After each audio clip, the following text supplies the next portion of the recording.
The other day, I dragged the man's body down the hallway and noticed that there was no dust. Like I kind of swept the hallway. Vladislav is just like this older vampire who grew up in the medieval times, and, you know, to be living this long and to seen the things that he's seen and still, like, kind of have it together. I mean, hats off to him. Hello and welcome to a bloody great new episode of RT Essentials. I'm Maud Garrett. Vampire mythology dates back to the 1700s, becoming one of those topics that people have loved to create art around through the centuries. And over the past 100 years or so, that includes making movies. And there have been some pretty amazing vampire films to come our way, from the extra bloody to the extra campy and everything in between. And with a list of stars that reads like a who's who of Hollywood, Keanu Reeves, Brad Pitt, Gary Oldman, Winona Ryder, and Kate Beckinsale, just to name a few, this list is definitely not thirsty for star power. Because today we are talking about the bloody best vampire films of all time. Nosferatu.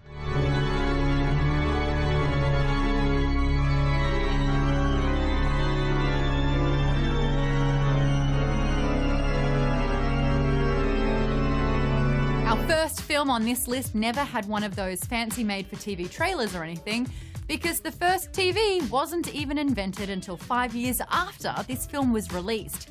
I'm talking about 1922's Nosferatu.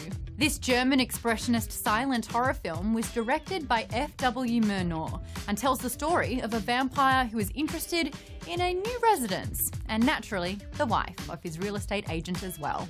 People are so particular when it comes to shopping for real estate. The film is an unofficial adaptation of Bram Stoker's 1897 novel, Dracula, and various details were changed from the novel, including Count Dracula being renamed Count Orlok.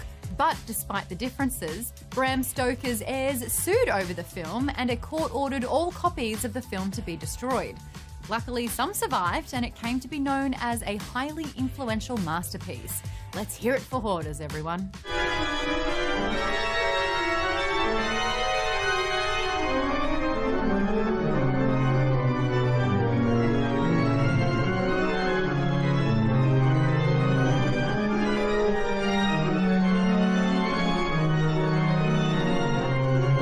There have been some fun takes on this film over the years, including Shadow of the Vampire from 2000, a fictionalized telling of events surrounding this film, but based on the urban legend that star Max Schreck was actually a vampire. And of course, there's the version of the film released in the late 90s that replaced the film's score with music from the metal band Type O Negative, and includes an introduction by the late David Carradine. The film's influence lives heavy in German filmmaker Werner Herzog, show me the baby, who directed the 1979 remake Nosferatu the Vampire. He called this the greatest German film ever made. That sentiment has been echoed by critics with the consensus that this is one of the silent era's most influential masterpieces, setting the template for the horror films that followed. And remember, the film is silent, so they can't hear you scream. Let the right one in.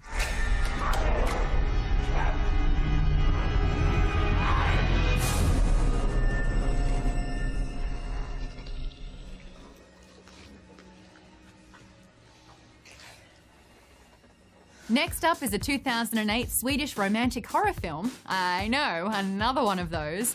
And it's called Let the Right One In. This vampire flick was directed by Tomas Alfredson and based on the 2004 novel of the same name by John Lindqvist, who also wrote the screenplay. It's about an overlooked and bullied 12-year-old boy named Oscar, who is living with his mother in suburban Sweden when he meets his new neighbour, a peculiar girl named Ellie, who turns out to be no ordinary girl. Oscar ends up finding love and revenge through Ellie, who reveals her connection to a string of local murders. This film is definitely not light on the blood and gore, with fun tricks supposedly used on set to make things extra gross, like biting into sausages to create the sound of biting into flesh, and drinking yogurt for the sound of drinking blood. I really hope you weren't eating, I'm sorry.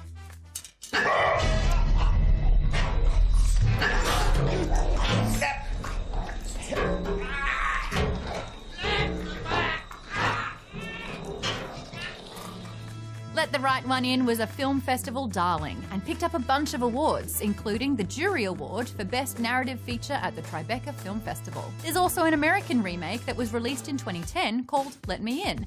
It was directed by Matt Reeves and is also certified fresh. But if you're only gonna let one of these films in, make it the Swedish one. And if you're unsure about sinking your teeth into yet another vampire film, fear not, because the critics say this film reinvigorates the seemingly tired genre by effectively mixing scares with intelligent storytelling. What We Do in the Shadows. Sorry, We're werewolves. Not What are we? werewolves, not werewolves. No, it's It's a very offensive word to call people. Well, unless you're talking about a bundle of sticks. Chase this bundle of sticks. Werewolves? Don't get it. It's not real. Nathan, it's not. Ironically, this next film, 2014's What We Do in the Shadows, brought a couple of unknown stars out of their shadows here in America. This hilarious horror mockumentary from New Zealand was written and directed by Jermaine Clement and Taika Waititi, who also star in it. Perhaps you've heard of them. The film shows a documentary crew that is following 3 vampire roommates as they try and deal with modern life and all the complexities that go with it. We're talking about things like paying rent, roommate drama, the struggle that is trying to get into nightclubs, and so much more. #swearwolves. The 3 roommate vampires, who are played by Clement and Waititi, along with Jonathan Brew, are also trying to show a newly turned vampire, played by Corey Gonzalez-McCure, some of the best things about being undead. The film is based on a 2005 short film called What We Do in the Shadows, Interview with Some Vampires, which was also written and directed by Waititi and Clement and has many of the same stars. And things have since blossomed into a full-blown franchise. You will not eat stew and you will not eat the camera guy. Maybe I'm one up to camera about bloody guy. here with you at the moment, and all your mates behind there, whoever the they are. We're going to eat the human being, and there's nothing you can do about it, all right? Now back off to let my missus get away. Oh, there's nothing I can do about it. Consisting of more short films, a sequel film that's in development, and a couple of series. That includes an American version of this film that was developed as a series for FX, with Waititi and Clement serving as executive producers, and a procedural comedy in New Zealand called Wellington Paranormal, based on the minor police characters Minogue and O'Leary from the film. Clement and Waititi have credited a lot of the films from this list as influences, like The Lost Boys, Bram Stoker's Dracula, and Interview with the Vampire. So it's gotta be a good thing that USA Today's Claudia Puig said, "This pitch-perfect genre spoof is worth relishing." The Lost Boys. Notice anything unusual about Santa Carla yet? No. It's a pretty cool place. If you're a Martian. Or a vampire. Are you guys sniffing old newsprint or something? You think you really know what's happening around here, don't you? Well, I'll tell you something. You don't know shit, buddy. Finding its way into the next spot on our list is the 1987 comedy horror hit, The Lost Boys. The film's ensemble cast is absolutely stacked with stars like Corey Haim, Jason Patric, Kiefer Sutherland, Jamie Gertz, Corey Feldman, Diane Wiest, and Alex Winter. It follows 2 teenage brothers, played by Patrick and Haim, who move with their mother to a small town in Northern California, where Haim's character meets some geeky new friends, and Patrick's character falls for a girl who is wrapped up with the leader of the local gang of vampires, played by Kiefer. Ha! Classic scenario. The title is in reference to the Lost Boys from Peter Pan's Neverland, who, like vampires, and most of the men in LA, never grow up. And this film holds the very distinct honour of launching a popular trend of the time known as the 2 Coreys, where Coreys, Haim and Feldman, went on to star together in multiple films. We say thank you for that. Look at your reflection in the mirror.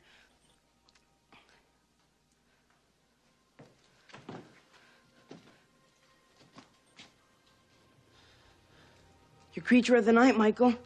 Just like out of a comic book.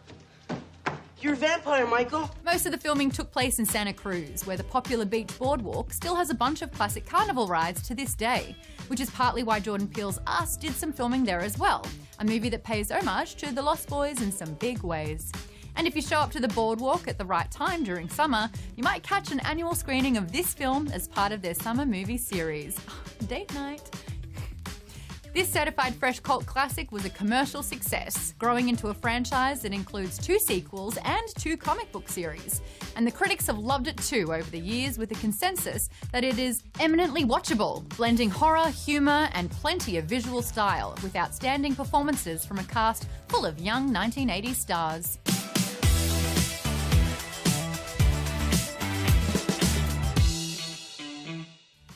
Dracula. No, you mustn't go there. We people of the mountains believe at the castle there are vampires, Dracula and his wives. The next film on this list may not be the oldest, but it's still considered to be one of the OGs and most quintessential vampire flicks ever, and that is 1931's Dracula. Directed and co-produced by Todd Browning, this film is based on the 1924 Dracula stage play by Hamilton Dean and John L. Boulderstone, which itself was of course adapted from Bram Stoker's 1897 novel Dracula. Wham bam, thank you Bram.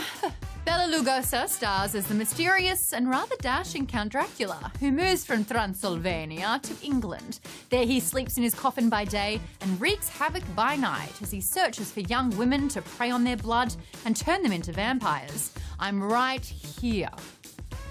Right here. Just not in England. But when he goes after the wrong woman, as in the daughter of a prominent doctor, he finds himself in the crosshairs of vampire hunter Van Helsing, played by Edward Van Sloan, who is hired to put a stop to the Dracula's blood-hungry ways.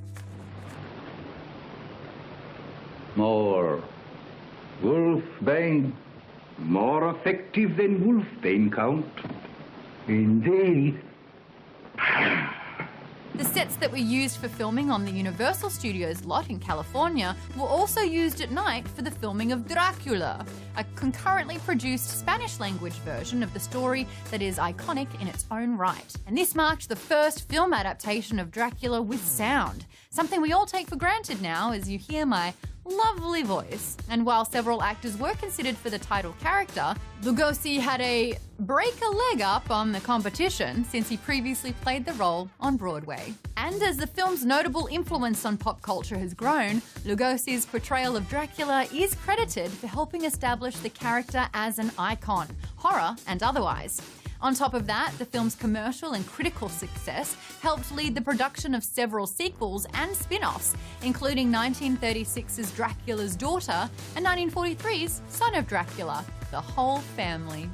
And the critics agree that Lugosi's timeless portrayal of Dracula in this creepy and atmospheric film has set the standard for major vampiric roles since. So there you go, see. Interview with the Vampire. I've trained you to the point of death. If I leave you here, you die. Or you can be young always, my friend, as we are now. If you could do an interview with one star from this next film, who would it be? I'm talking about 1994's Interview with the Vampire, starring Tom Cruise and Brad Pitt. Directed by Neil Jordan, this film is based on Anne Rice's 1976 novel of the same name. And along with Cruise and Pitt, the film features Kirsten Dunst, Christian Slater, Antonio Banderas, and Stephen Ray. The narrative is framed by a present-day interview that an eager biographer, played by Slater, conducts with Luis, a bicentennial vampire, played by Pitt. He tells his epic life story, beginning with his transformation into a vampire by Lestat in 1791, chronicling their time together and their turning of 10-year-old Claudia, played by Dunst, into a vampire. But the memorable cast could have looked very differently, considering actors like Johnny Depp, Daniel Day-Lewis, John Travolta, and Tom Hanks were among those considered for the role of Lestat throughout the film's development process, while Christina Ricci, Julia Stiles, Natalie Portman, and Evan Rachel Wood all reportedly auditioned for the role of Claudia before Dunst got the part. On top of that, Christian Slater actually took over the role of Malloy after the death of River Phoenix and ended up donating his salary for the film to 2 of Phoenix's favourite charities, which, by the way, is one of the many reasons why Christian Slater would be my choice of who to interview from this cast. I had a mother once, and Louis, he had a wife. He was mortal, the same as she, and so was I. Claudia, You made us what we are, didn't you? Stop her, Louis. Did you do it to me? The film spawned a sequel, 2002's Queen of the Damned, with Stuart Townsend taking over the role of Lestat. But with some harsh reviews and a rotten score on the tomato meter, it's best to just focus on the original. I mean, Oprah said she walked out of the theatre because she couldn't handle all of the Interview with the Vampire's blood and gore. What a great endorsement. And the critics said that despite lacking some of the book's subtler shadings and suffering from some clumsy casting, this fresh film benefits from Neil Jordan's atmospheric direction and a surfeit of gothic thrills. But I'm gonna stick with Oprah's review. No, the blood. Bram Stoker's Dracula. The relationship was not entirely successful. Oh, yes. It is no laughing matter.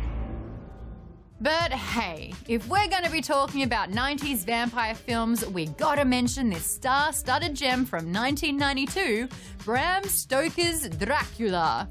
And yes, this is the Keanu portion of the show, so it's time to focus. This film was directed and produced by Francis Ford Coppola, and if you haven't figured it out by now, is yet another adaptation of the 1897 Bram Stoker novel. Gary Oldman plays Dracula, a lonely soul who is determined to reunite with his lost love Mina, played by Winona Ryder. He begins a reign of terror in London and on Mina's fiancé, Jonathan Harker, played by Keanu Reeves. Coppola put a lot of the film's budget into the costumes in an effort to showcase the aforementioned cast, whom he referred to as the jewels of the future. As far as those jewels go, Gary Oldman said he wasn't really itching to do the role until he realised that he would get to say the line, "I've crossed oceans of time to find you," to someone. And that's what sold him on it. Ooh, he's a thespian, isn't he? When it comes to the Jonathan Harker role, it was actually offered to Christian Slater at one point, who turned it down and later regretted it, before appearing in Interview with the Vampire a couple of years later. Instead, it was Keanu who got the part, and also got his fair share of criticism for both his performance and his English accent. But even Keanu himself has admitted that he was exhausted after making several films in a row when he signed on to do this one, and just didn't have anything left to give. I want to hug this man and tell him that everything's gonna be okay. Please, I don't care. Make me marry you because as I am to walk in the shadow of death for all eternity. I love you too much to continue. Despite all that, the Certified Fresh film was nominated for 4 Academy Awards and won 3 for Best Costume Design, Best Sound Editing, and Best Makeup. It lost out on Best Art Direction to Howard's End, for all of you trivia buffs keeping score out there. You're welcome. And let's not forget the film's closing credits track, Love Song for a Vampire by Annie Lennox, was an international hit. Roger Ebert gave the film 3 out of 4 stars and said he enjoyed the movie simply for the way it looked and felt. Amen, Roger. And the consensus from critics overall is that Coppola's vision rescues the character from decades of campy interpretations and features some terrific performances to boot. Underworld. Right now. Why are they after you?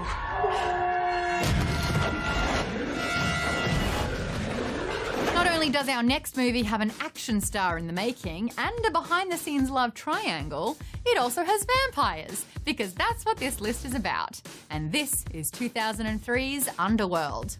This action horror extravaganza was directed by Len Wiseman and stars Kate Beckinsale, who would go on to do another vampire movie the following year with Van Helsing. Underworld centres around the secret history of vampires and lichens, aka werewolves, as Beckinsale's Celine character, considered a vampire warrior, or death dealer, is out hunting lichens. I like the sound of death dealer. I sound deranged saying that. She ends up attracted to a human, played by Scott Speedman, because duh, it's Scott Speedman, who finds himself being bitten by a lichen.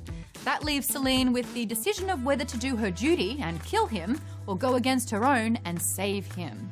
With a production budget of around $22 million, this film was considered a surprise hit, with nearly $100 million made at the worldwide box office. And since money equals sequels, no matter how it rates on the tomato meter, the Underworld franchise has grown to include Underworld Evolution, Underworld Rise of the Lycans, Underworld Endless War, Underworld Awakening, Underworld Blood Wars, and Beckinsale starring or appearing in all but one of those. And speaking of Beckinsale, she entered this first film in a long-time relationship with Michael Sheen, who also appears in the film.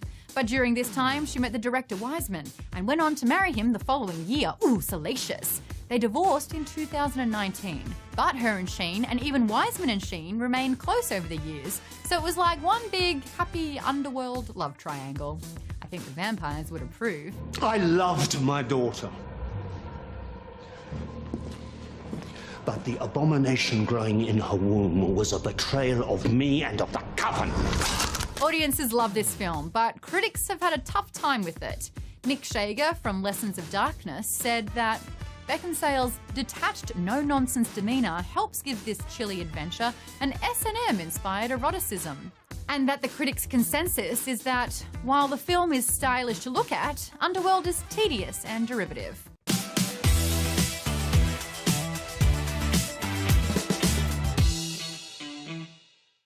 Blade. That's him! That's him! Get him! F him up! We're gonna jack you up! Make him hurt bad!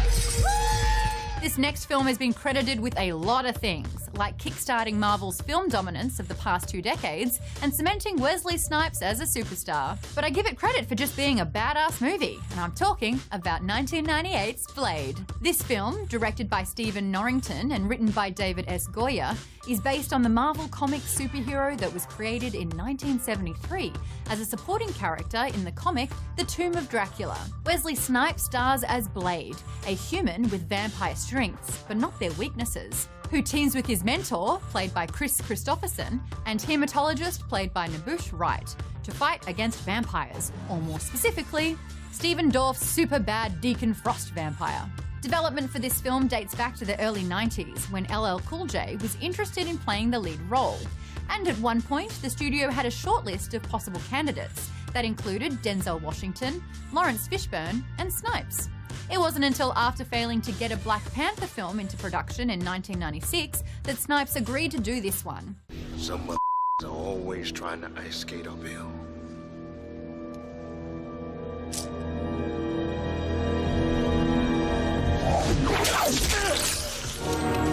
But I think it worked out because, despite mixed reviews from critics, fans dug this one, slicing and dicing their way to the theatre as the film earned over $130 million at the box office. And of course, that means sequels, with Snipes and writer David S. Goyer returning for Blade 2 and Blade Trinity, along with Ryan Reynolds. And given the film's success, many have traced the 2-decade dominance that Marvel has endured at the box office back to Blade, with a reboot of the franchise now on the way to make it a full-on, full-circle moment. Critics say that while some may find the plot a bit lacking, the film's action is fierce, plentiful, and appropriately stylish for a comic book adaptation. And that's all that really matters. From dusk till dawn. What do you want from me? I did what you said. You let him use the bathroom. No store does that. He comes in here every day and we he's used my toilet 1,000 times. If I told him no, he'd know something was up. I want him out of here, in his car, and down the road, or you can change the name of this place to Benny's World of Blood. And finally, if there was ever a reason to stay up all night watching a vampire movie, this would be it. And that is 1996's From Dusk Till Dawn. This 90s gem was directed by Robert Rodriguez and written by Quentin Tarantino, marking his first paid writing assignment in Hollywood that wasn't one of his own films. This one stars two brothers, played by George Clooney and Tarantino, who are on the run from a bank robbery and kidnap a preacher, Harvey Keitel, and his family to get across the border. They ultimately find themselves trapped in a saloon that's frequented by vampires, and they have to fight their way out. Honestly, this sounds like my personal hell. The film was a hit at the box office and has since become a cult film, resulting in a franchise that includes 2 direct-to-video movies, with Danny Trejo the only actor to appear in all 3 films. And there was a TV series that premiered in 2014 on the El Rey network and ran for 3 seasons, plus a video game for Windows that came out in 2001. Whew, we are talking about the pinnacle of success. And after becoming a TV star, thanks to ER, this film helped kickstart the movie career for Clooney. I mean, it did earn him an MTV Movie Award for breakthrough performance, so I guess it worked. Welcome to slavery. No thanks. I already had a wife.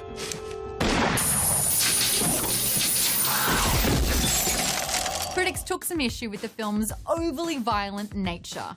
Yeah, in fact, it was even banned in Ireland for 8 years because of it. But in the world of vampire movies, that's like a badge of honor, right? Overall, critics concede that this fresh film is a pulpy crime drama / vampire film hybrid that is deliriously enjoyable. With Entertainment Weekly's Owen Gleiberman adding, imagine 2 movies plucked from opposite sides of the video store. I love the analogy, but what's a video store? Kidding, I'm not that young.